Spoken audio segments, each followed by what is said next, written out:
৩ মাসের অন্তঃসত্ত্বা তন্দ্রাকে বেধড়ক মার মেরেছে অনির। তন্দ্রার ভুল বাম দিকে কেটে টুপটুপ করে রক্ত ঝরছে। কাটা অংশে ওড়না দিয়ে চাপ দিচ্ছে তন্দ্রা। বাম হাত দিয়ে কপাল ধরে ডান হাত দিয়ে ভাত বেড়ে দিচ্ছিল। বাচ্চাটা পেটে আসার পর থেকে কিছুই যেন খেতে পারে না সে। আজ সকাল থেকে একটা দানা পানি মুখে তুলতেও পারেনি। মুখে পানি দিলেই গড়গড়িয়ে বমি হচ্ছে তার। এদিকে দুপুরে রান্না করার সময় মাথা ঘুরে পড়ে যেতে নিলেও কিছুক্ষণ বিশ্রাম করে সব রান্না নিজেই করেছে। টেবিলে এনে রেখে বিছানায় গা এলিয়ে দিতে ডাক পড়ে শাশুড়ি। তাকে ভাত বেড়ে দিতে বলছে। আমার শরীর ভালো লাগছে না, টেবিলে সব রাখা, পানিও দিয়ে আসছি, আপনি একটু ভাত বাইরে খান আজ। অরুণয়ের গলায় বলেছিল তন্দ্রা, কিন্তু রাগে ক্ষোভে তার শাশুড়ি ভাত ভেড়ে না খেয়ে সিঁড়ির ওখানে বসে আছে। তন্দ্রা জানেও না তার শাশুড়ি খায়নি। শরীর এতটা দুর্বল যে সে ঘুমিয়ে গিয়েছিল সাথে সাথে। রাত 10টার সময় তন্দ্রার স্বামী অনির অফিস থেকে ফিরে দেখতে পেল তার মা বাহিরে সিঁড়ির একপাশে বসে কাঁদছেন। তার পাশে বসে আছে পাশের ফ্ল্যাটের এক বয়স্ক মহিলা। দ্রুত পায়ে মায়ের কাছে এগিয়ে আসতে সবটা শুনল অনির। তার মা ভাত চেয়েছে বলে অপমান করেছে তন্দ্রা, আরও অনেক কথা বলেছে। পাশের মহিলাটাও সায় দিল। সেও নাকি শুনেছে তন্দ্রাকে চিল্লাফেলা করতে। যখন অনির ফিরেছে তন্দ্রা তখন শুয়েছিল। ফিরে আসতেই প্রতিদিনের মতন তন্দ্রা অনির জন্য এক গ্লাস পানি নিয়ে গেলে বা হাত দিয়ে অনির সজোরে আঘাত করে তন্দ্রার দিকে। অনির হাতে থাকা ঘড়িতে লেগে কেটে যায় তন্দ্রা চোখের উপরের অংশে। তারপর ইচ্ছে মতন শাসিয়ে অনির ঘরে চলে গেলে তন্দ্রা খাবার গরম করে প্লেটে বেড়ে শাশুড়িকে ডাকতে যায়। আয়না বেগম তার কথায় অনড়। সে কিছুতে তন্দ্রার হাতের খাবার খাবে না। কান্নাকাটি করে একাকার অবস্থা। বারবার করে বলেছে তাকে বৃদ্ধাশ্রমে রেখে আসতে। এই মেয়ে তাকে সেবা যত্ন তো দূরে থাক, ভাত অবধি দিবে না। পাশের ফ্ল্যাটে সেই মহিলা আবার এসেছে। সে এসে তন্দ্রাকে বলল, টবর টবর চোখের পানি না ফালাইয়া পায়ে ধরে মাপ চাও। তাই তো হয়, বউ মানুষের আবার এত লাজ লজ্জা কিসের? শাওরি মায়ের সমান, যাও মাপ চাও। তন্দ্রা কোনো সমাধান না পেয়ে তার শাশুড়ির পায়ে ধরে মাপ চাইল। এরপর ভদ্রমহিলা খাবার টেবিলে বসে ভাত খেলেন। রাতেও কিছু খেতে পারল না তন্দ্রা। বাচ্চার কথা চিন্তা করে যতই খেতে ইচ্ছুক করুক না কেন পারছে না। এক গ্লাস গ্লুকোজ জল খেয়ে বিছানার একপাশে গা এলিয়ে নিল তন্দ্রা। 2 বছরের সংসার তার। এ অবধি সুখের আবছায়া শুধু অন্ধকার রুমেই আবদ্ধ। রাতের অন্ধকারে ভালোবাসা ছড়িয়ে ছিটিয়ে একাকার হয়। কিন্তু ঘর আলো হলেই মানুষটা বদলে যায়। কপালের পাশে প্রচন্ড ব্যথা করছে, তাই একটা নাপা খেয়ে নিল তন্দ্রা। কারণ এই অবস্থায় কোনো ঔষধে যদি বাচ্চার ক্ষতি হয়। অনেক তার পাশে শুয়ে সিগারেট টানছিল। সিগারেট শেষ করে সে ফোন হাতে বাইরে চলে যায়। মিনিট 2 পর ফিরে এসে প্রাথমিক চিকিৎসা করে তন্দ্রার। তন্দ্রা চুপচাপ বসেছিল, একটু শব্দও করেনি। কারণ এর আগেও কয়েকবার অনির ওর গায়ে হাত তুলেছে। প্রথম যেদিন হাত তুলে সেদিন ছিল তাদের বিয়ের 37তম দিন। বাবার বাড়ি থেকে ফিরে এসে তন্দ্রা সবুজ রঙা শাড়ি পরেছিল। বিয়ের রাতে অনেক উপহারের সাথে এই শাড়ি উপহার পেয়েছিল তন্দ্রা। কিন্তু সেই শাড়ি অনির বোন আফসানার বেশ পছন্দ হয়। আফসানার অনেক দিনের ব্যবহৃত শাড়ির সাথে এই শাড়িটি বদলাতে চাইলে তন্দ্রা না করে দেয়। কারণ তার বিয়ের রাতে তার স্বামীর দেওয়া উপহার, সে এটা দিতে চায়নি। ব্যাস, শুরু হয়ে যায় কান্নাকাটি। অনির মা বুক চাপড়ে কেঁদে বলেছিল, এই মায়া আমার মায়া গো, ভাত দিব না। আমি কি কালসা বানলাম? এক্ষুনি এই রূপ, সামনে আমাকেও বাড়ি ছাড়া করব। তন্দ্রা আফসানাকে এই শাড়ি ব্যতীত সকল শাড়ি এনে দিয়েছিল। যেটা পছন্দ হয়েছিল ওটা বাদ দিয়ে যা ইচ্ছা নেই। কিন্তু আফসানার ওটাই চাই। অনির এসে সবটা জেনে তন্দ্রার গা থেকে শাড়ি খুলে নিয়ে আফসানাকে দিয়েছিল। তন্দ্রা জিজ্ঞেস করেছিল কেন নিল। বিনিময়ে বিয়ের 37 দিনের মাথায় থাপ্পড় মেরেছিল অনির তন্দ্রাকে। 5 আঙ্গুলের দাগ নিয়ে তন্দ্রা মেনে নিয়েছিল সব। কিন্তু সবার কপালে সব সয় না। অনুভূতিগুলো সবেমাত্র বিধ্বস্ত হতে চলেছে। শাড়ির ভাগ দেওয়াই যায়, সংসারে ভাগ দেওয়া যায়, গল্প নয়। এটাই কাপুর বাস্তব জীবনের কথা। সে আমাকে আপনাদের সামনে তুলে ধরতে বলেছে। তার পরিস্থিতিতে থাকলে আপনি কি করতেন? একটা সময় বাস্তব রূপ শেষ হয়ে যাবে, তখন আমি আমার মতো করে শেষ করব। হ্যাঁ, কিছু 18+ থাকবে, আগেই বলে দিচ্ছি। তন্দ্রার জায়গায় আপনি থাকলে কি করতেন? আপু, ইট দিয়ে পিঠে বাড়ি খেয়েছেন কখনো? স্বামীর বেল্টের আঘাত? ও, আপনার তো এখনো বিয়েই হয়নি। বিয়ের প্রায় 17 মাস পরের একটি ঘটনা। তন্দ্রা বারান্দায় দাঁড়িয়ে আকাশ দেখছিল। সামনের বাসায় এসেছে এক পিচ্চি মেয়ে। সে মেয়ে সারাদিন বারান্দায় এসে তন্দ্রাকে ডাকত। তন্দ্রা মাঝে মধ্যে বারান্দায় দাঁড়িয়ে মেয়ের সাথে জুড়ে দিত খেজুরের আলাপ। এমন একদিন বৃষ্টির বিকেলে তন্দ্রা মেয়েটার সাথে কথা বলছিল, সাথে বারান্দায় লাগানো টবে পানি দিচ্ছিল। শাশুড়ি মা নতুন মরিচ গাছ এনেছে, সেগুলো লাগাচ্ছে। আলগোছে ওড়না বেঁধেছিল, ঢিলে গেছে হাতে মাটি, তাই সে ওড়না ঠিক করতে পারেনি। বারান্দায় আর কেউ ছিল না, শুধু সামনের ফ্ল্যাটে টুসি। কাজ শেষ করে যখন ফিরে আসবে, তখন দেখে তার পেছনে দাঁড়িয়ে আছে অনি। চোখে মুখে রাগের অভিব্যক্ত ফুটে উঠেছে। তন্দ্রা তাকিয়ে মুচকি হাসতেই হাত টান দিয়ে ঘরে নিয়ে গেল। বারান্দা থেকে একটা আস্ত ইটিনে আঘাত করলো তন্দ্রার পিঠে। একবার নয়, দুইবার নয়, পুরো তিনবার। দরজার কাছ থেকে তার ননদ বলছিল, বাইরের মানুষরে বুক দেখায় ঘুরে, এত কুরকুরানি। বিয়ের এই কয়দিনেই পরকীয়া শুরু।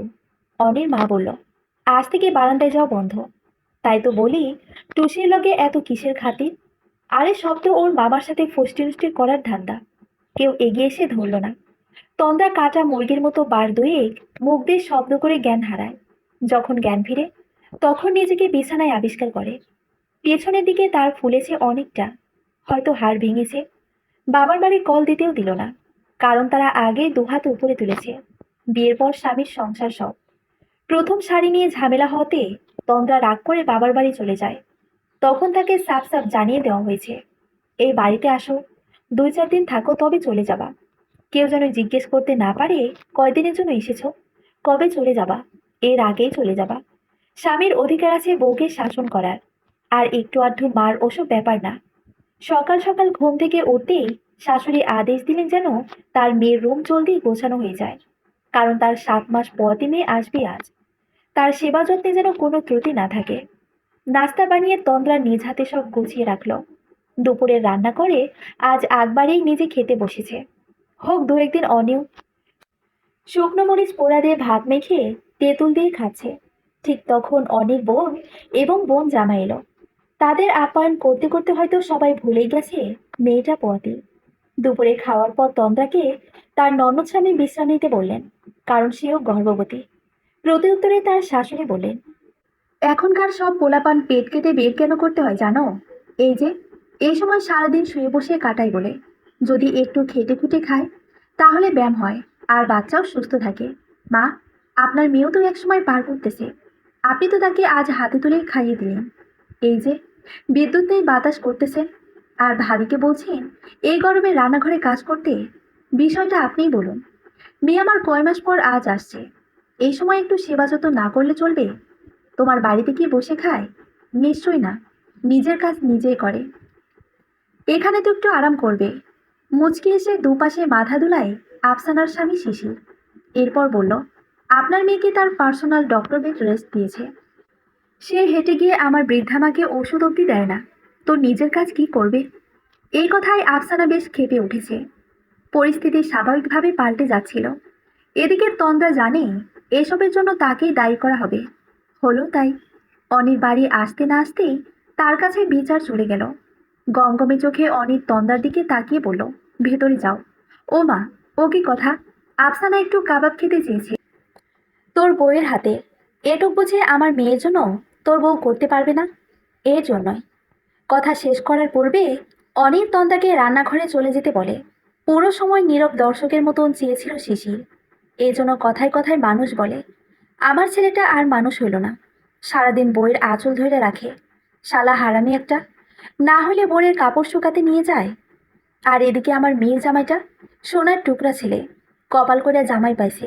যা বলে আমার মেয়ে তাই শোনে। বিকেলবেলার এই সময়টা তার মায়ের সাথে কথা বলে তন্দ্রা। বাবা মা বেঁচে আছে। নিয়ম করে পুরো দিনে এটুক সময় বড্ড শান্তি পায় তন্দ্রা। তন্দ্রা খাইছো? হ্যাঁ মা। শরীরটা এখন কেমন? ভালো মা। জামাই কি এখনো মারধর করে? না মা। প্রতিদিন কেন জিজ্ঞেস করো?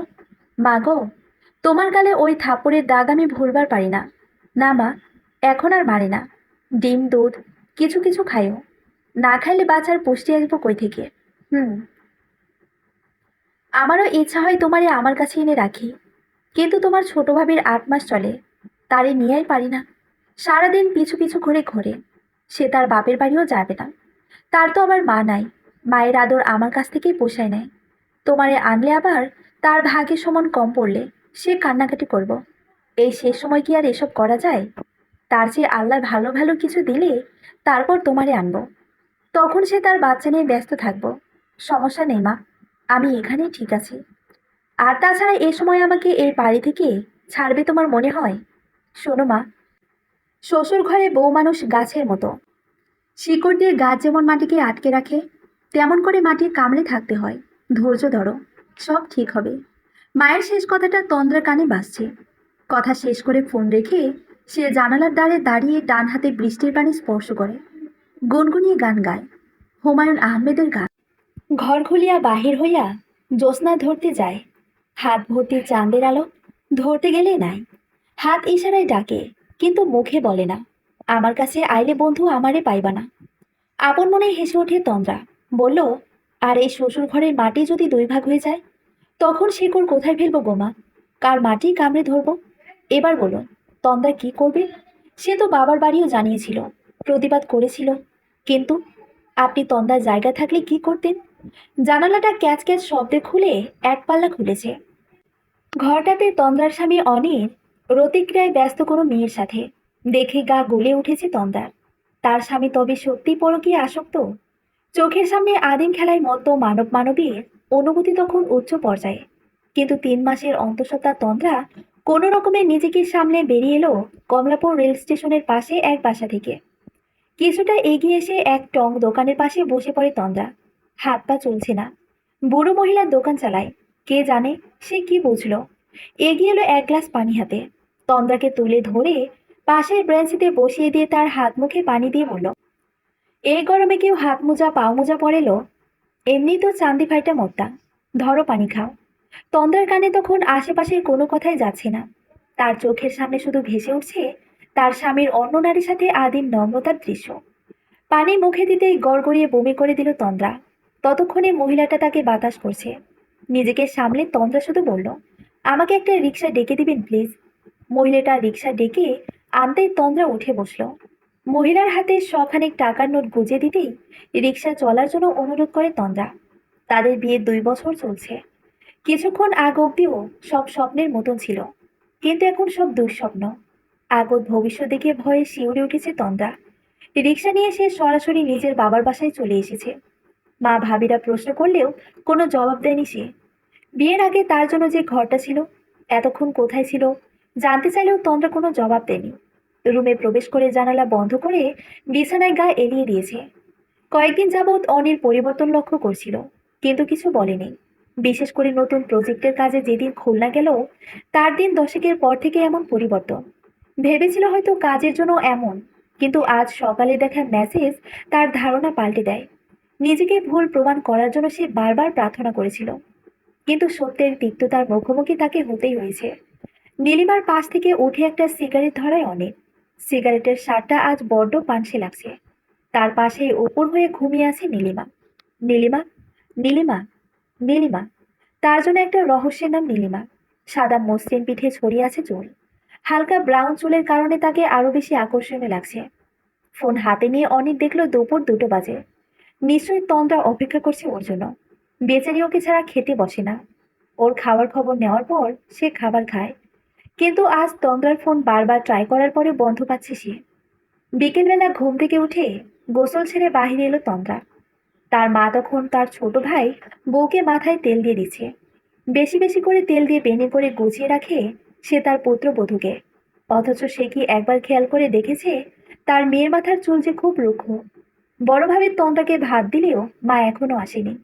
খাওয়া শেষ হওয়ার আগেই তার বড় ভাই এসে পাশে বসেছে। তনু, কেমন আছিস? ভাইয়ের দিকে তাকিয়ে মুচকি হাসে তন্দ্রা। এরপর মাথা দুলিয়ে বলল, ভালো আছি। অনেক কেমন আছে? তোর শাশুড়ি? সংসার কেমন চলছে? তন্দ্রা একবার ভাবলো সে সব ভাইকে জানাবে, কিন্তু কি একটা ভেবে বলল না, ভালোই চলছে। তাহলে না বলে হুট করে চলে এলি যে, একা একা? আগে বলিসনি তুই আসবি। সব ঠিক আছে তো?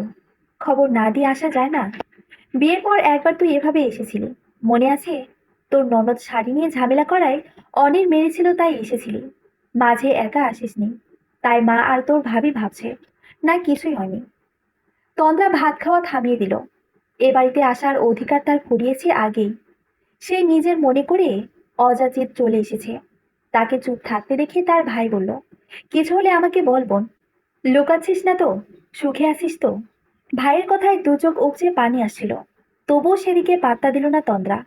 হাসি হাসি মুখ করে বলল, এমনি এসেছিলাম ভাই, আমি সুখেই আছি, তোমরা চিন্তা করো না আমার জন্য। আমি আর এভাবে আসবো না। আসবি না কেন? আসবি, খাবি, থাকবে নিজের ইচ্ছে মতো। বাড়ি কি আমাদের একার? বড় ভাই চলে যাওয়ার পর তন্দ্রা রান্নাঘরে যাচ্ছিল প্লেট রেখে হাত ধুতে। তখন অনিচ্ছা সত্ত্বেও দুই ভাবের কথা তার কানে এলো। দেখ ছোট দেখ, তোর জন্য রাখা তরকারির তন্দ্রা অনেকটা খেয়ে নিল রে। আসবে যে বলে আসবে না। আজ তরকারিটা মজার ছিল, ভেবেছিলাম আবার একটু ভাত খাবো। দেখো না, একটু পর পর ক্ষুধা লাগে। আমি রাতে আবার রেঁধে দিব।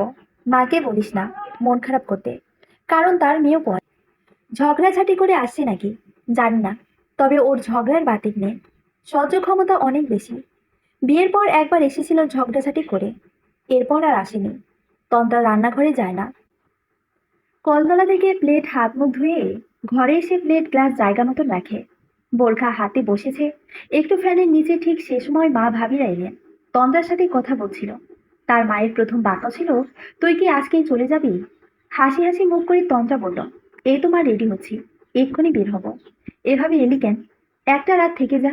না মা, আমি বুঝিনি আমি আসাতে তোমাদের এতটা ঝামেলা হবে।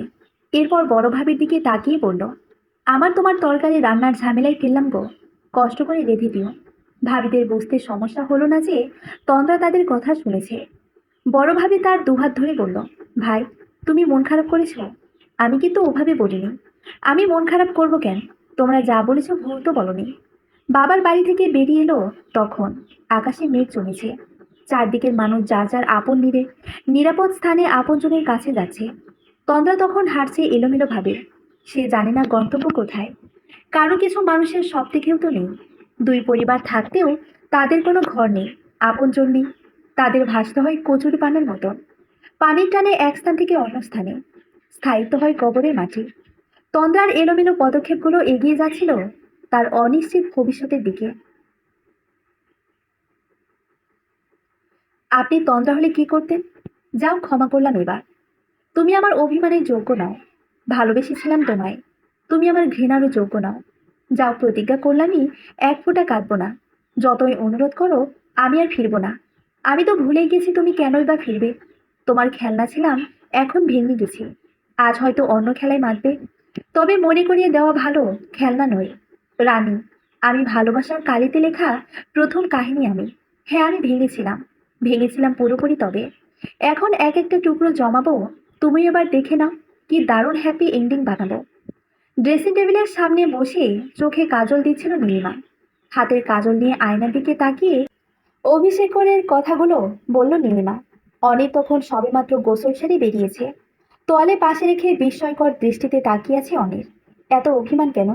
পাশে রাখা নিউজ পেপার হাতে নিয়ে বলল, দেখো, মানুষ কতটা জানোয়ার হলে এসব করতে পারে। ঘরে বউ বাচ্চা রেখে পরকিয়া করে বেড়াচ্ছে, আবার বউ প্রতিবাদ করাতে তার সামনে বাচ্চাটাকে মেরে ফেলেছে। কেন জানো? কথাগুলো শুনে নীলিমার পাশ থেকে উঠে যায় অনিল।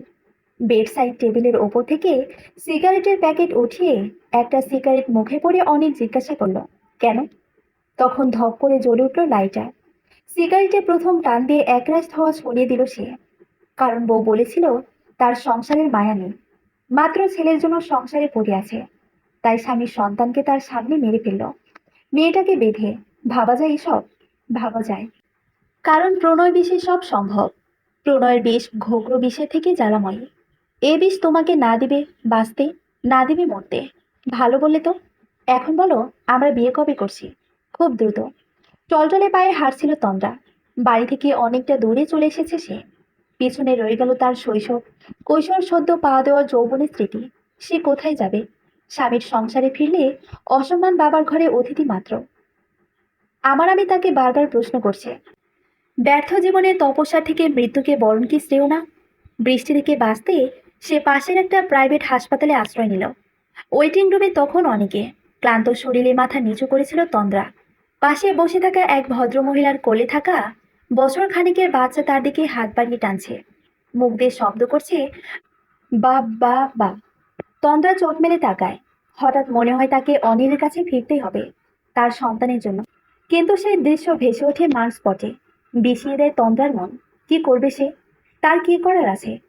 যখন শুরুর দিকে সম্পর্ক ছিন্ন করতে চেয়েছিল, তখন সবাই বলল, একা তো রাখা যাবে না, বিয়ে দিতেই হবে। পরের জন যে ভালো হবে তার গ্যারান্টি কি? তার শক্তি হয়ে কেউ নেই। বিয়ের পর বন্ধ হয়েছে লেখাপড়া, না আছে কোনো চাকরি বা সামান্য টাকা পয়সা। সে কোথায় যাবে?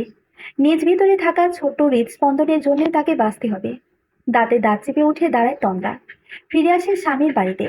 বাড়ি ফিরে এসে দেখে অনির বসে আছে ঘরে। তাকে কিছু না বলে ওয়াশরুমে চলে যায় তন্দ্রা।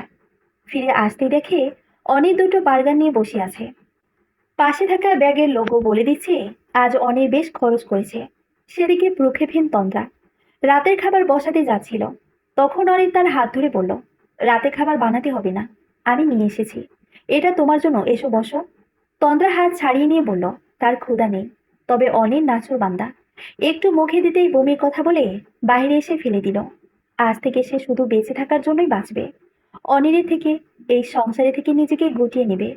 দেখতে দেখতে কেটে গেল প্রায় 1 মাস। তন্দ্রার পেট কিছুটা ফুলেছে। সময় পেলে সে নিজের পেটে হাত রেখে বসে থাকে। একদিন বিকেলে ভ্যাপসা গরমে ঘুমিয়েছিল তন্দ্রা। অনির বাড়ি নেই। আফসানা কেমন করে যেন পা পিছলে পড়ে যাচ্ছিল। মেয়ের এমন অবস্থা দেখে অশ্রাব্য গালি দিচ্ছে তন্দ্রার শাশুড়ি। দোষ তন্দ্রা, সে কেন ঠিক মতো পরিষ্কার করেনি। ক্লান্ত তন্দ্রা ত্রস্ত পায়ে এগিয়ে গেল পরিষ্কার করতে। সে রাতেই তার শাশুড়ি বলল, ঘরে কোথাও বিড়ালে পটি করেছে, গন্ধে থাকা যাচ্ছে না। তন্দ্রা যেন দ্রুত পরিষ্কার করে দেয়। খাটের নিচে বিড়াল ছানা পটি করেছে, না সরিয়ে পরিষ্কার করা সম্ভব নয়। তন্দ্রা যখন নিরুপায় হয়ে খাটের পাশে ধাক্কা দিল, কিছুক্ষণ পর পেটে চিনচিনে ব্যথা হচ্ছিল। পরিষ্কার করে যখন ঘরে ফিরে এলো, তখন সে খেয়াল করলো তার দুই পা বেয়ে গড়িয়ে পড়ছে এক সূক্ষ্ম রক্তের স্রোত। তন্দ্রা হঠাৎ মনে হলো বাচ্চাটা টিকবে তো। অনি যখন বাসায় ফিরেছে, তন্দ্রা তখন নিজের ঘরে পেট চেপে ধরে বসে আছে। সালোয়ারের ভেদ করে রক্ত তখন উকি দিচ্ছে। 5 মাসের পেট নিয়ে তন্দ্রা চোখ মুখ কালো করে বসে আছে। অনির তন্দ্রাকে দেখে ভয় পেয়ে যায়। কাছাকাছি আসতেই তন্দ্রা বা হাতে অনিলের বুকের শার্ট খামচে ধরে বলল, আমার বাচ্চাটা। অনির দিক শূন্য হয়ে তন্দ্রাকে তার বোরখায় আবৃত করে নেয়। কোলে তুলতে পারে না, তন্দ্রার ওজনের জন্য নয়। ইদানিং অনিলের শরীরে ব্যথা বাসা বেঁধেছে। তবুও শক্ত হাতে তন্দ্রাকে তুলে নিয়ে বেরিয়ে যায় বাসা থেকে। রিকশায় আসার সময় তন্দ্রা অনিলের কাঁধে মাথা রেখে যখন মোর্চা যাচ্ছিল, তখন অনিল বারবার তাকে সান্ত্বনা দিচ্ছিল, তুমি প্লিজ শান্ত হও, কিছু হবে না তো, আমি আছি, কিছু হবে না বাবুর, তুমি স্বাভাবিকভাবে শ্বাস নিতে থাকো। তন্দ্রা নিজেকে ছাড়িয়ে নিতে নিতে বলল, একটা উপকার করবে? উপকার কেন বলছো? বলো করবে কি না, বলো। ডক্টরকে বলবে যদি আমার সন্তান না বাঁচে, তাহলে যেন আমাকেও না বাঁচিয়ে রাখে, কিছু করে আমাকেও যেন মেরে ফেলে। এমন কথা কেন বলছো? তন্দ্রা কোনো জবাব দিতে পারেনি। তার ভীষণ কষ্ট হচ্ছিল। ডক্টরের কাছে পৌঁছে খুব কষ্টে নিজেকে জাগিয়ে রেখেছে সে। পরীক্ষা নিরীক্ষা করার পর ডক্টর জানালেন সৃষ্টিকর্তার কৃপায় বাচ্চা ভালো আছে। তবে তন্দ্রা ভীষণ দুর্বল, শরীরে পুষ্টির অভাব। শুধু তাই নয়, তন্দ্রার ঠিক মতন সেবা যত্ন প্রয়োজন। নির্দিষ্ট সময় পর পর তাকে পুষ্টিকর খাবার দেওয়া উচিত। রাতে তন্দ্রাকে হাসপাতালে রাখা হলো। ডক্টর তাকে পুরো বেড রেস্ট দিয়েছেন, কারণ গর্ভকালীন নানান জটিলতায় ভুগছে তন্দ্রা। অনেক তন্দ্রার জন্য কেবিন নিয়েছিল। পুরো রাত সে দু চোখের পাতা এক করতে পারেনি। তন্দ্রাকে ছাড়া সে নিজের জীবন ভাবতেই পারে না।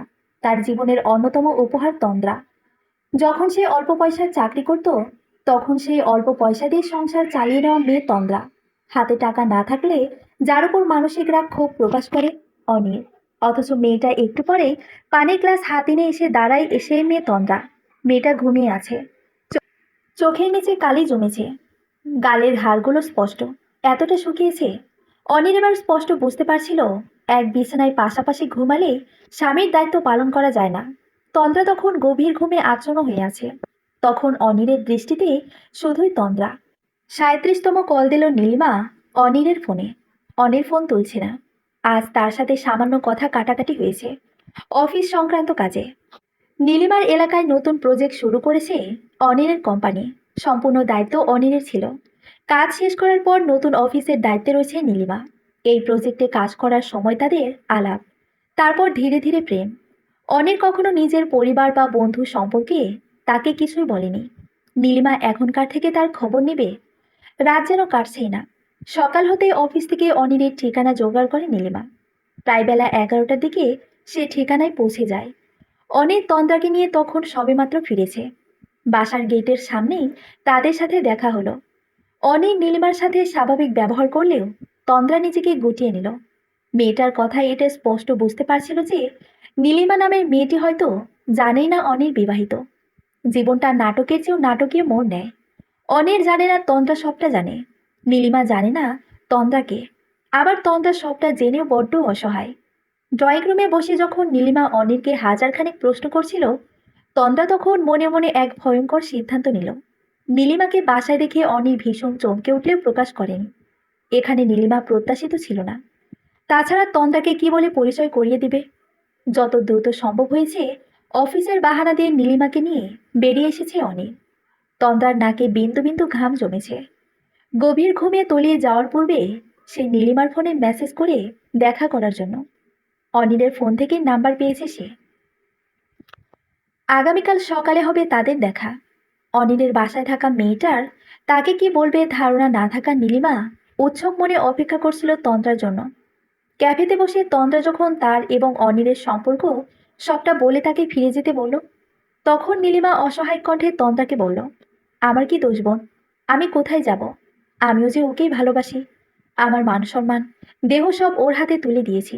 আমাকে সরে যেতে বললে আমার মৃত্যু ব্যতীত আর কোনো পথ থাকবে? আমাদের সমাজে মেয়েদের বিয়ের সঠিক বয়স হচ্ছে অনার্স ভর্তির পরপর। মেয়ে যদি লেখাপড়া করতে চায় তবে বলা হয় আরও পড়তে চায়। তখন পরিবার থেকে বলা হয় বিয়ে শাদীর পর পড়ালেখা করাই যায়, আর পাত্রপক্ষ পড়াবে। ছেলের পরিবার পড়াতে রাজি থাকলে বিয়েতে সমস্যা কি? মেয়ের তখন কিছুই বলার থাকে না, কারণ ছেলেপক্ষ পড়াতে রাজি। বিয়ের পর সেই ছেলের বাড়ি থেকে পড়াতে না চাইলে বাবার বাড়ি থেকে কিছুই বলে না। তখন তারা বলবে বাচ্চা কাচ্চা পড়ানোর মতো যথেষ্ট জ্ঞান আছে, এবার মন দিয়ে সংসার করো, নিজেরটা বুঝে নাও। লেখাপড়া করে কি এমন জজ ব্যারিস্টার হবা? না সরকারি চাকরি করবা? সংসার করো, সংসারে মন দাও। তন্দ্রার ক্ষেত্রেও একই ঘটেছিল। অনার্স দ্বিতীয় বর্ষ পড়াকালীন সময়ে বিয়ে হয়। ইচ্ছে ছিল অনার্স শেষ করে বিয়ে করবে, কিন্তু পরিবার বলল ছেলে বিয়ের পর লেখাপড়া করাবে। কিন্তু বিয়ের পর দুদিন কলেজ যাওয়ার পর আর সেদিকে যেতে পারেনি তন্দ্রা। নানান জটিলতা ছিল। কখনো আফসানা এসেছিল পরিবার নিয়ে, কখনো তার শাশুড়ি অসুস্থ থাকতেন। ভালো বউ, ভালো স্ত্রী, ভালো ভাবি হতে হতে সে নিজের অস্তিত্ব কখন হারিয়ে ফেলেছে তন্দ্রা নিজেও জানে না। খুব আশা নিয়ে তন্দ্রা নীলিমার কাছে এসেছিল। ভেবেছিল নীলিমা তার মতন এতটা অসহায় নয়। সে শিক্ষিত, স্বাবলম্বী চাকরিজীবী নারী। তন্দ্রার মতন গোলগ্রহ নয়। সে চাইলে এই অবৈধ সম্পর্ক থেকে বেরিয়ে আসতে পারবে এবং তন্দ্রাকে বৈধ সম্পর্কে টিকে থাকতে সাহায্য করবে। কিন্তু সে ভুল ছিল। নীলিমা অনিরের থেকে সরে যাবে না। এতক্ষণে হয়তো অনির জেনে গেছে নীলিমার সাথে তন্দ্রা দেখা করেছে। অনিরের লুকোচুরি এবার হয়তো শেষ হবে। তন্দ্রাকে হয়তো সে ত্যাগ করবে। তার বাবার বাড়ি কি তাকে ঠাঁই দিবে? না, কি বলবে, একটু মানিয়ে নাও, সংসারে এসব টোকাটুকি হয়, একটু মানিয়ে নাও। নীলিমার দু চোখ রক্তিম রূপ নিয়েছে। বেসিনের সামনে দাঁড়িয়ে সে বারবার চোখে মুখে পানির ঝাপটা দিচ্ছে। এত বড় ভুল, এত বড় ভুল না পাপ সে কিভাবে করতে পারলো? তার কি উচিত ছিল না অনেক সম্পর্কে খোঁজ নেওয়ার? রাগে ক্ষোভে তার মাথার শিরা উপশিরা ফুলে উঠেছে। বেডরুমে মৃদু শব্দে বাজছিল রবীন্দ্রসঙ্গীত। যেতে যেতে একলা পথে নিবেছে মোর বাতি। ঝড় এসেছে ওরে, এবার ঝড়কে পেলেন সাথী। আকাশ কোণে সর্বনেশে ক্ষণে ক্ষণে উঠছে হেসে। প্রলয় আমার কেশে বেশে করছে মাতামাতি। যে পথ দিয়ে যেতেছিলেন ভুলিয়ে দিল তারে। আবার কোথা চলতে হবে গভীর অন্ধকারে। বুঝি বা এই বজ্ররবে নতুন পথের বার্তা কবে? কোন পরিতে গিয়ে তবে প্রভাত হবে রাতে? অনিলের সাথে নীলিমার প্রথম দেখা হয় প্রজেক্টের কাজে। সেখানে কাজ করার সময় কখন সে তার প্রতি দুর্বল হয়েছিল সে নিজেও জানে না। সেবার অনিল যখন ঢাকায় ফিরেছিল তখন সে অনুভব করে অনিলের প্রতি তার দুর্বলতা। অনিল এদিকের কাজ সামলে যখন 7 দিন পর ফিরেছিল তখন নিজের মনের কথা নীলিমা অকপটে স্বীকার করে অনিলের সামনে। অনিল মুচকি হেসে সায় দেয়। কিন্তু কখনো মনে হয়নি অনিল বিবাহিত বা তার পরিবার রয়েছে।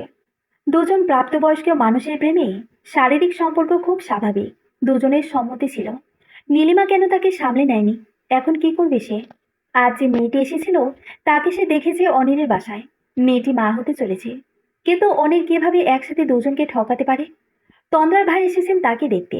সে আজ জেনেছেন তাদের বোন অসুস্থ। এই লোক বাবা মায়ের থেকে আলাদা থাকে। রাজনৈতিক নেতাদের সাথে তার ওঠবোস। তন্দ্রা তার একমাত্র বোন। ক্ষমতাসীন এই ব্যক্তি অনিলের কিছু করে ফেলা 2 মিনিটের ব্যাপার। তাছাড়া অনিল এবার শুনেছে সে নাকি কুখ্যাত মানুষের সাথেও চলাফেরা করে। অনিল তন্দ্রাকে মারধর করে যখন প্রথম জেনেছিল, এসে হুমকি দিয়েছিল অনিকে সরাসরি দাফন করে ফেলবে। এই লোক যদি জানতে পারে খাট টান দিয়ে তার বোনের এই অবস্থা, তাহলে কি করবে? আর তন্দ্রা যদি বলে সব, মনে মনে আল্লাহকে ডাকছিল অনিলের মা। তাকে তদবির করার জন্য অনিলের মা নিজের হাতে চা বানিয়ে এনেছে।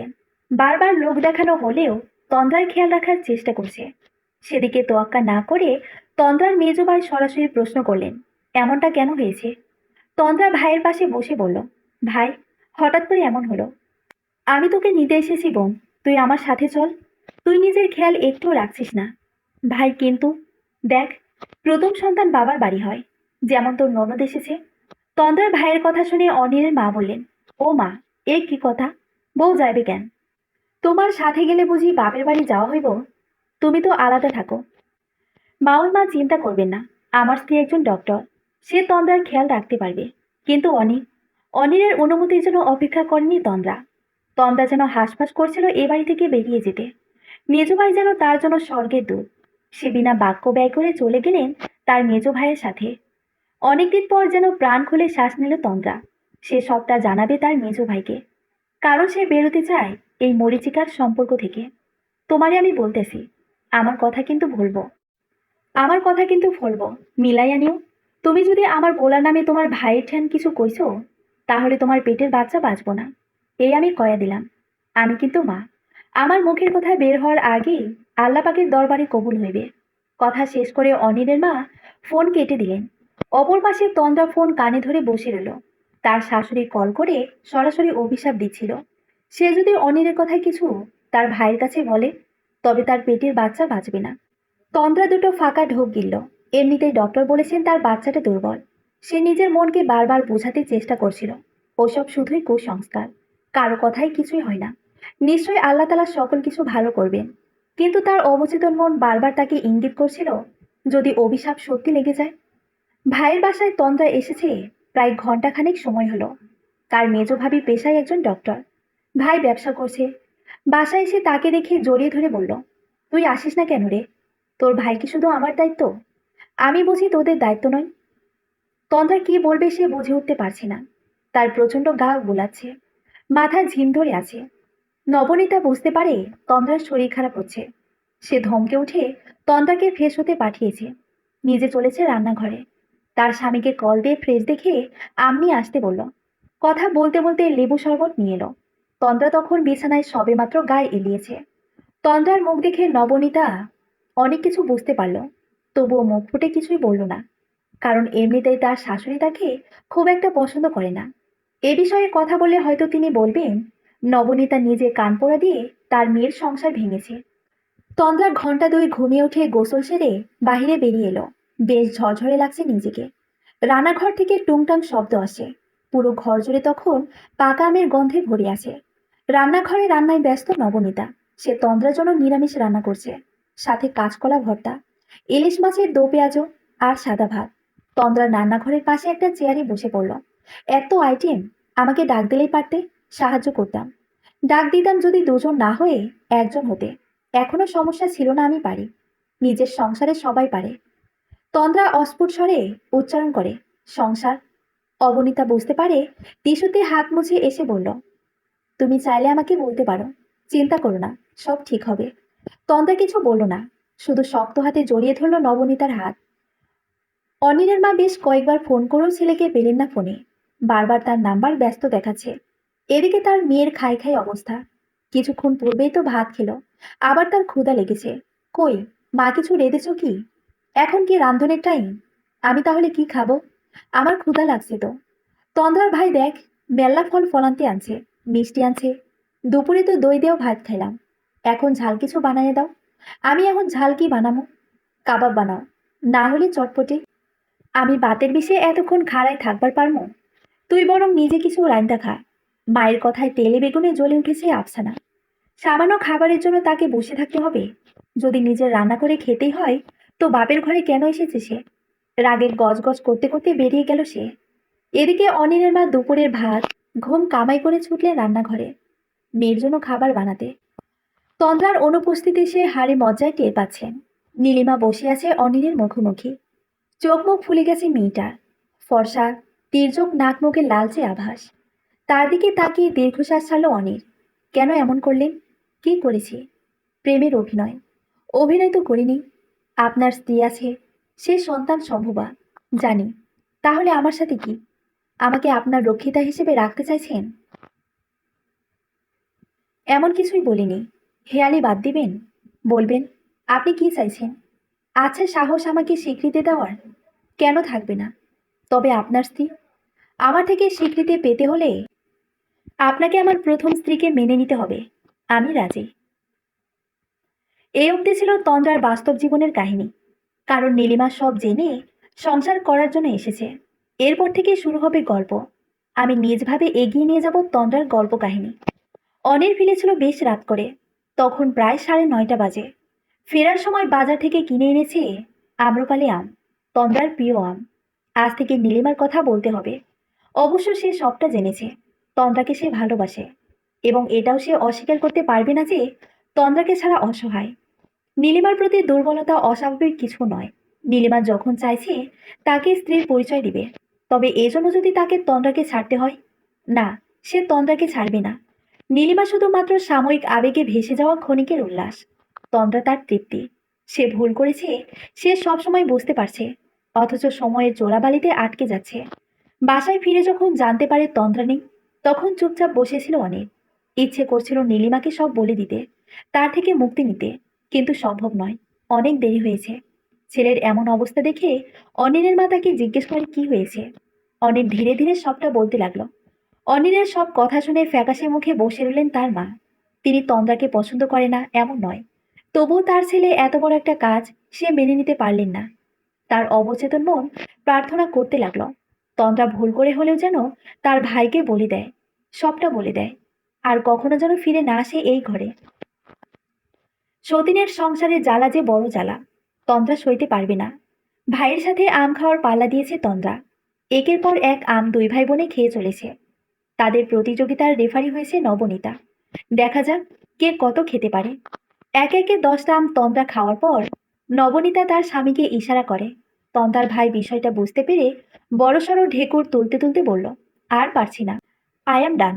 না ভাই, এমন বললে হবে না। ছোট নানুর বাড়িতে আমরা ঝুড়ি ঝুড়ি আম খেতাম, আর মাত্র 10টা আমে। তখন আমরা ছোট ছিলাম, এখন আমাদের খাওয়ার চাহিদা বেড়েছে। আচ্ছা, তুই জিতেছিস, বল কি চাই? দেবে তো? হুম, দেব। যা চাই দিতে হবে, না করতে পারবে না। তুই যা চাইবি তাই। বল কি চাই? আমি কিছু বলতে চাই, কিন্তু তুমি কোনো রিয়াক্ট করবে না, আমার কসম। কি হয়েছে? সব ঠিক আছে? নবনীতা ততক্ষণে হাত পরিষ্কার করার জন্য পানি টিস্যু নিয়ে এসেছে। স্বামীর হাতের কাছ থেকে ফোন সরিয়ে নিল সে। কিছুটা আন্দাজ করতে পারছে তন্দ্রা কে বলতে চাইছে। তন্দ্রা নিজের মাথায় তার ভাইয়ের হাত রেখে বলল, কথা দিচ্ছ? হুম, দিচ্ছি। এবার বল, যা বলবি সব বলবি। এর আগে বল, তুই সুখী আছিস তো? ভাইয়ের প্রশ্নে তন্দ্রা হাসে। উৎসুক দৃষ্টিতে আশেপাশের পরিবেশ দেখছিল। তার ভাইয়ের এই ফ্ল্যাটে বিশালবহুল সব পণ্য রয়েছে। হাত বাড়াতেই সব। তেমন কোনো শারীরিক পরিশ্রমের প্রয়োজন নেই। তবে কি সুখ টাকা দিয়ে কেনা যায়? যদি এসবে সুখ পাওয়া যায়, তবে তার ভাইকে বললেই সব সুখ চলে আসবে। আসতে বাধ্য। কিন্তু আফসোস, টাকা দিয়ে সুখ কেনা যায় না। সুখ হচ্ছে আত্মতৃপ্তির বিষয়। তাই সুখ টাকা দিয়ে কেনা যায় না। তন্দ্রাকে অন্য মনস্ক দেখে তার ভাই তার কাছে বসে জিজ্ঞেস করে। এবার চিন্তা হচ্ছে। প্লিজ ঘুম, বল কি হয়েছে? ভাই, তুমি আমাকে ঘুম বলে ডাকো কেন? সে অনেক কথা, প্রতিবার কাটিয়ে নাও। এবার তো বলো। আমার যখন 10 বছর বয়স, তখন আমার এক ভয়ের জন্ম হয়। আমি ঘুমাতে পারতাম না। আর ঘুমালে স্বপ্নে দেখতাম পাহাড় থেকে পড়ে যাচ্ছে সাপের মুখে। দিন দিন আমার অসুখ বাড়তে লাগলো। বাবা কবিরাজ, ডাক্তার দেখালেন, লাভ হলো না। পরবর্তী মাসে তোর জন্ম। তোর জন্মের 7 দিনের দিন মা গেলেন গোসল করতে। তুই তখন ঘরে একা, মায়ের সাথে নানিও গেছেন। হঠাৎ তুই কান্না শুরু করলি। আমি মিয়া ভাই তোকে সান্ত্বনা করায় মরিয়া হয়ে উঠি, কিন্তু কিছুতেই হচ্ছিলি না। তারপর কেন যেন বকে নিলাম। তুই শান্ত মেয়ের মতন চুপচাপ ছিলি। তোকে নিয়ে বসে থাকতে থাকতে আমার ঘুম চলে এলো। এই জন্য আমি তোকে ঘুম ডাকি। তোকে বুকে নিয়ে ঘুমালে আমার ক্লান্ত লাগতো না। তোর মুখ দেখলে ক্লান্তি উবে যায়। আমার জন্য প্রশান্তির অন্য নাম তন্দ্রা। আমার ঘুম বাবু। বাড়ি ফিরবে না। মা তো নবকে মানে না। ওর চাকরি পছন্দ করে না। ও মেডিকেল কলেজে পড়ার সময় কত কাহিনী করে ওকে পেয়েছি। আমার জন্য ওর ঘর ছুটলো। বাবা মা সবাই পর হলো। আমি কি করে ওর পরিচয়টা কেড়ে নিব? আমার পরিচয় কি? আমি কি করব? এবার তন্দ্রার ভাই নড়েচড়ে বসে। নবনীতা এসে তন্দ্রার পাশে বসেছে। তন্দ্রা দুই হাতে দুজনের হাত আবদ্ধ করে বলতে লাগলো সব কথা। পেটের বাঁ পাশে তখন চিনচিনে ব্যথা করছে। তবুও সে বলে চলেছে এক অসহায় জীবনের গল্প। তার গল্প। এই শিক্ষিত সমাজকে বুড়ো আঙ্গুল দেখিয়ে বলে চলেছে তার মায়ের অবহেলা, ছোট ভাবির রান্নার তরকারি, শাশুড়ি ঘরের বিড়ালের পটি, নন্দরের কাবাব এবং স্বামীর গল্প। তন্দ্রার ভাই শুনে রাগে ক্ষোভে বার দুয়ে দেয়ালে আঘাত করলেন। নবনীতা স্বামীকে সামলানোর জন্য এগিয়ে যায়। যখন তন্দ্রার ভাই বেরিয়ে যাচ্ছিল বাসা থেকে, তন্দ্রা কন্দনরত অবস্থায় বলল, ভাই আমার কসম লাগে, তুমি যাবে না। নবনীতা দুই ভাই বোনকে নিয়ে যেন মাছ সমুদ্রে পড়েছে। অঝরে কেঁদে যাচ্ছে তার স্বামী। ননদ কাঁদতে কাঁদতে হিচকি তুলছে। কতটা অসহায় হলে পুরুষ মানুষ কাঁদে। কাঁদে যখন তার অতি প্রিয় মুখ কষ্টে থাকে। সে মুখে আষাঢ় মাসের মেঘ জমে। বাবা মাকে সবটা জানালো তন্দ্রার ভাই। তার কথা সে আর ফিরতে দিবে না বোনকে। কিন্তু অপর পাশ থেকে জবাব এলো, তালাক দিলে বাচ্চা সহ কেউ ওকে বিয়ে করবে? আর এর পরের জন যে ভালো হবে তার গ্যারান্টি কি? ঘন্টাখানেক সময় হয়েছে। অনির কল দিয়ে যাচ্ছে তন্দ্রাকে। তন্দ্রার ফোনে কল তো হচ্ছে, কিন্তু কল রিসিভ করছে না তন্দ্রা। পরপর 17টা সিগারেট খাওয়া শেষ করে ঘরে ফিরে এলো অনির। রাত জাগার অভ্যেস তার নেই। কাজ করার সুবাদেও সে খুব একটা জাগে না। অনিরের তেষ্টা পেয়েছে, তন্দ্রার তেষ্টা। তাই রাত 12টার দিকে বেরিয়ে গেল বাসা থেকে। রাত তখন 12টা 47। ইমার্জেন্সি কল এসেছিল হাসপাতাল থেকে। নবনীতাকে নিয়ে তখন তার স্বামী রওনা দেয় হাসপাতালের উদ্দেশ্যে। ফিরে এলো তখন প্রায় রাত 3:30। ফিরে এসে দেখতে পেল অনির তখন তাদের বাড়ির গেটের সামনে অপেক্ষা করছে। অনিরকে দেখে রেগে যায় তন্দ্রার ভাই। এত রাতে বাড়ির সামনে তামাশা হবে? তাই নবনীতা তার স্বামীকে নিয়ে জোর করে বাসায় ঢুকে এবং অনিরকে আসতে বলে। অনির বাসায় ঢুকে নবনীতাকে জিজ্ঞেস করে তন্দ্রা কোথায়। নবনীতা হাত ইশারায় দেখিয়ে দেয় তন্দ্রার সামনের রুমে। ঘরের বাতি বন্ধ।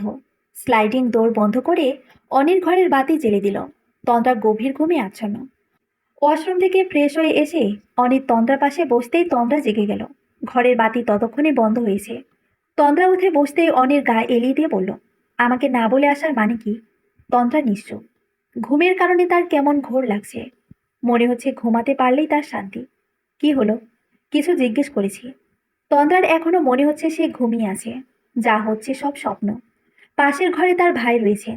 সে আর যাই হোক, অনিরকে এখন এই বাড়িতে আসতে দিবে না। বিছানা হাতড়ে ফোনের খোঁজ করছে তন্দ্রা। বালিশের নিচে পেয়েও গেল। ফোনে দেখতে পেল সময় তখন ভোর 4:02। সে শুধুই চিন্তা করলো ঘুমের ঘরে সে জল্পনা কল্পনায় ডুবে যাচ্ছে। তাই আবার বালিশে মাথা রেখে তলিয়ে গেল গভীর ঘুমের সমুদ্রে। ধীরে ধীরে তার অনুভব হতে লাগলো অনিরের শরীরে সেই পরিচিত গন্ধ, যেন অনির জড়িয়ে আছে তার সবটা জুড়ে। অপর পাশের ঘরে অস্থিরভাবে পায়চারি করছিল তন্দ্রার ভাই। ইচ্ছে হচ্ছে এক্ষুনি অনিরকে ঘাড় ধাক্কা দিয়ে বের করে দিতে, কিন্তু নবনীতার জন্য পারছে না। ফ্রেশ হয়ে নবনীতা তখন ঘুমের প্রস্তুতি নিচ্ছে, কারণ সে রাত বিরাটে ঘরের মাঝে অশান্তি চায় না, অন্তত তন্দ্রার কথা চিন্তা করে হলেও না। সকালবেলা তন্দ্রা ঘুম থেকে জেগে অনিরকে নিজের পাশে দেখে কিছুটা অবাক হলেও পরবর্তী কয়েক সেকেন্ড সময়ে বুঝতে পারে রাতে তবে অনির ছিল। তন্দ্রা জেগে ওঠার পরপর অনিরের ঘুম ভেঙেছে। সময় তখন সকাল 8:30। বিছানার পাশে সাইড টেবিলের উপর অনবরত ফোন বেজে চলেছে। স্ক্রিনে ভেসে উঠছে নীলিমার নাম। তন্দ্রা উঠে অনিরকে ডাক দেয়। হাতে ফোন দিয়ে বেরিয়ে যায় ঘর থেকে। গতকাল রাতে তার বাসায় ছোট কাজ করে সেই মেয়ে কল দিয়ে বলেছে অনির নীলিমাকে বিয়ে করবে শীঘ্রই। তন্দ্রা তাই তার ভাইকে সবটা জানিয়েছে, কারণ তার সংসার থেকে তাকে মুক্তি দেওয়া হবে। কিন্তু তার প্রয়োজন একটা সাহায্যের। তার একাডেমিক শিক্ষাগত যোগ্যতা নেই যে সে যখন তখন চাকরি পাবে। তাকে জায়গা দেওয়ার মতো মাথায় একটু ছায়া হওয়ার জন্য পরিবার নেই। তার প্রয়োজন ছিল একটু শান্তি। মনের কথাগুলো কারো কাছে বলে কাঁদতে পারার। সে পেরেছে। তার কাছে এটাই অনেক। এরপর নিয়তি যেখানে নিয়ে যায় সে যাবে। আমি তন্দ্রাকে নিয়ে যেতে এসেছি। অনিলের কথায় কটমটে চোখে তাকায় তন্দ্রার ভাই। ও যাবে না। আমি আমার স্ত্রীকে নিতে এসেছি। আপনার বাসায় ও আছে, তাই আপনার কাছে বলছি। তন্দ্রাকে আমি দিব না। খবর পেয়েছি নতুন বিয়ে করছো। অনির কোনো জবাব দেয় না, চুপচাপ বসে রইল। রান্নাঘরে নবনীতার প্রেসার কুকার তখন সিটি বাজাচ্ছে। হয়তো সে ডাল চড়িয়েছে। অনিলের মনোযোগ কয়েক মুহূর্তের জন্য সরে গিয়েছিল। ফিরে এলো তন্দ্রার ভাইয়ের কথায়। তাহলে তন্দ্রাকে তোমার তালাক দিতে হবে। আমি তন্দ্রাকে ছাড়তে চাই না। এ কথা পরকীয়া করার আগে মনে রাখা উচিত ছিল আমার বোনের গায়ে হাত তোলার আগে। আপনি আপনার স্ত্রীকে নিয়ে আলাদা রয়েছেন। আপনি বুঝবেন না আপনার স্ত্রী এবং মায়ের মধ্যকার রেষারেষি। তুমি যা জানো না তা নিয়ে কথা বলবে না।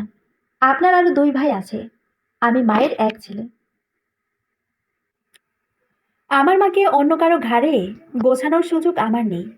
সারাদিন পর অফিস থেকে ফিরে এসে যদি দেখি সামান্য তরকারিতে হলুদ বেশি হয়, আমার স্ত্রীর সাথে মায়ের মন মালিন্য হচ্ছে এবং আমার মা রাগ করে বাসা থেকে চলে যাবে, তখন আপনি রাগ কার উপর দেখাবেন? দিন শেষে আমরাও মানুষ। মেয়েরা সারাদিন ঘরের কাজ করে, আমরা সারাদিন বাইরে থাকি। আমি বলছি না তাদের কোনো চিন্তা নেই, তবে পুরুষ মানুষের শান্তি এই বাড়িতে নিজ নারীতে। অথচ ঘরে ফিরে যদি প্রতিদিন ক্যাচ ক্যাচ লেগেই থাকে এবং বাসার সবার মুখ ভার থাকে, তবে কতদিন মেনে নেওয়া যায়? আমি মানছি রাগ বেশি হলে তন্দ্রাকে আঘাত করি, কিন্তু নিজেও শান্তি পাই না। তখন নিজেকে কাজে ডুবিয়ে রাখি। ঘরে শান্তি না থাকলে বাহিরে খুঁজি। অনিলের কথায় তাচ্ছিলের সাথে হাসে তন্দ্রার ভাই। এরপর বলল, পরকীয়া তবে শান্তি? না, এটা আমার ভুল। আমি ভুল করেছি, এটা আমি স্বীকার করছি। আজ এক নারীতে, 2 দিন পর অন্য নারীতে মত্ত হবে। কথা দিচ্ছি তন্দ্রাকে ফিরিয়ে দিন, আগলে রাখবো। আমার ভুল শুধরে নিব। ওই মেয়েকে বিয়ে করে নাও। আমার বোনকে তালাক দিবে, এটাই শেষ কথা। আমি তালাক দিব কেন? তন্দ্রা আমার সাথে থাকবে, ও যাবে না। এই অবস্থায় কোনোভাবেই না। তন্দ্রার সাথে কথা বলবো, সেই অধিকার আছে। আছে বলেই চাইছি। বলুন কি করলে তন্দ্রাকে ফিরিয়ে দিবেন? যদি বলি নীলিমাকে ছাড়তে হবে, তোমাকে গ্যারান্টি দিতে হবে আমার বোনকে সুখে রাখবে। যা চাইছেন তাই হবে। আমি তবুও তন্দ্রাকে ছাড়ব না। গ্যারান্টি হিসেবে আমার সকল স্থাবর অস্থাবর সম্পদের অধিকার তন্দ্রার হবে এবং আমি নীলিমাকে আমার জীবন থেকে সরিয়ে দেব। অনির কথা শেষ করার পূর্বে তার ফোনে মেসেজ এলো, নীলিমার ফোন থেকে। অনির, গত 2বার আমি পিরিয়ড ডেট মিস করেছি। খুব সম্ভবত আমি মা হতে চলেছি। গাইনি বিভাগের সামনে বসে অনবরত দুলছে নীলিমা। মনে মনে শুধু আল্লাহকে ডাকছে। অবচেতন মন বারবার বলছে, অনির বলেছে তন্দ্রা মেনে নিলে তাকে সম্মান দিবে, বিয়ে করবে। যদি তন্দ্রা মেনে না নেয়, সম্মতি না দেয়, তাহলে কে তার সন্তানকে পরিচয় দিবে? বাবার আদর পাবে? তার সন্তানের বাবার আদর ভাগ হয়ে যাবে। অনিরকে ইচ্ছে হলেই কাছে পাবে না তার সন্তান। গভীর চিন্তায় মগ্ন নীলিমা এখন বুঝতে পারছে তন্দ্রার পরিস্থিতি। নিজেকে আজ তন্দ্রার জায়গায় পেয়ে তার উপলব্ধি হচ্ছে তন্দ্রা বিগত কয়েকটা মাস কতটা যন্ত্রণা সহ্য করেছে। আপু, আপনি তো শিক্ষিত, চাকরি করেন, আপনাদের বিয়েও হয়নি, কিন্তু আমার সন্তানের কথা চিন্তা করে অন্তত আমার স্বামীকে আমায় করে দিন। সেদিনের তন্দ্রার আগতি ভরা টলটলে দৃষ্টি বারবার ভেসে উঠছে নীলিমার মানসপট। অনির কখন এসেছে সেদিকে কোনো খেয়াল ছিল না নীলিমার। সিরিয়ালের ডাক পড়তেই উঠে দাঁড়ায় সে। পাশে অনিলকে দেখেও তার কোনো ভাবান্তর হলো না। স্ত্রী বিশেষজ্ঞ রিপোর্ট দেখে জানালেন রিপোর্ট নেগেটিভ এসেছে। কথাটা শুনে নীলিমা যেন প্রাণ ফিরে পেল। ডক্টরের চেম্বার থেকে বেরিয়ে রাস্তায় দাঁড়ায় নীলিমা। পুরোটা সময় অনিলের সাথে কোনো কথা বলেনি। রিক্সা ডেকে রিক্সায় উঠে বসে নীলিমা। রিক্সাওয়ালাকে বলল কিছুক্ষণ দাঁড়াতে। অনিল তার থেকে কিছুটা দূরে ছিল। কাছাকাছি আসতেই নীলিমা বলল, আপনি আমার জীবনে যে সুখের মুহূর্ত, যা আমি ভুলে দিতে চাইলেও পারবো না। তবে আমাকে ভুলতে হবে, কারণ অনিল নামক বিষাক্ত অনুভূতি থেকে আমার মুক্তি চাই। অন্তত আর কোনো মেয়ের সাথে এমন করবেন না। তন্দ্রা ভালো মেয়ে, তাকে ভালোবাসতে শিখুন। আমাদের গন্তব্য এক হতে পারে না, তাই আমাকে মাফ করবেন। আমাদের জীবন বড়ই অদ্ভুত। আমরা যখন যা পাই তা চাই না, অথচ আমাদের আপন পাওয়াতেই সন্তুষ্ট থাকা প্রয়োজন। আজ অনিল নীলিমাকে আটকে রাখিনি, কারণ তার মনে এখন শুধুই তন্দ্রাকে ফিরে পাওয়ার ইচ্ছে। একটা ভয়, নিরাশা ঘিরে ধরেছে তাকে। সে ভেবেছিল আর যাই হোক তন্দ্রা তাকে ছাড়বে না, কিন্তু সে ভুল প্রমাণিত হলো। নিজের সকল সম্পত্তির অধিকার তন্দ্রাকে দেওয়ার পরেও সে ফেরেনি। তন্দ্রা এসব কিছুই চায় না। সে তার ভাইয়ের কাছে আছে। তন্দ্রার 8 মাস চলছে। তন্দ্রা আরেকটু কঠিন হৃদয়ের অধিকারী সেদিন হলো, যেদিন সে জানতে পারে সে কন্যা সন্তানের জন্ম দিতে চলেছে। অনিলের মা এসে তন্দ্রার সাথে কথা বলেছে। তন্দ্রা তার সাথে কোনো খারাপ ব্যবহার করেনি। তবুও ফিরে যাবে কিনা এই বিষয়ে কিছু বলেনি। স্বামীর সংসারে ফিরবে না বলে নবনীতাকে কম কথা শোনায়নি তন্দ্রার মা। তার ধারণা নবনীতা তাকে কানপড়া দিয়েছে এসব করার জন্য। তন্দ্রা সবসময় মনমরা হয়ে থাকতো, তাই তার ভাই তার জন্য কাদামাটি এনে দিত, কারণ তন্দ্রা ছোটবেলায় অভ্যেস ছিল মাটি দিয়ে জিনিসপত্র বানানোর।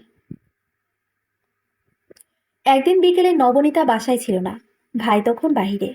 বাসার কাজের মহিলার বাচ্চার মেয়ের জন্য দুটো ছোট চায়ের কাপ বানিয়েছিল তন্দ্রা। নবনীতা ফিরে সেই মাটির কাপজোড়া দেখে অবাক চোখে তাকিয়েছিল সে। পরদিন প্রয়োজনে বাকি জিনিসপত্র কিনে আনে নবনীতা। তার সর্বক্ষণের সঙ্গী কাজের মহিলার 7 বছরের ছেলেটা। তন্দ্রা সকল কাজে সাহায্য করে 2 দিনের মধ্যে তারা তৈরি করে ফেলে এক সেট মাটির চায়ের কাপ। পুরো 450 টাকা দিয়ে সেই চায়ের কাপের সেট কিনে নেয় নবনীতা এবং উপহার দেয় তার এক কলিগকে। মাত্র কয়েকদিনের মাঝেই বেশ কয়েকটি অর্ডার পায় সে। শখের বশে করা কাজ আজ তার পরিচয় হতে চলেছে।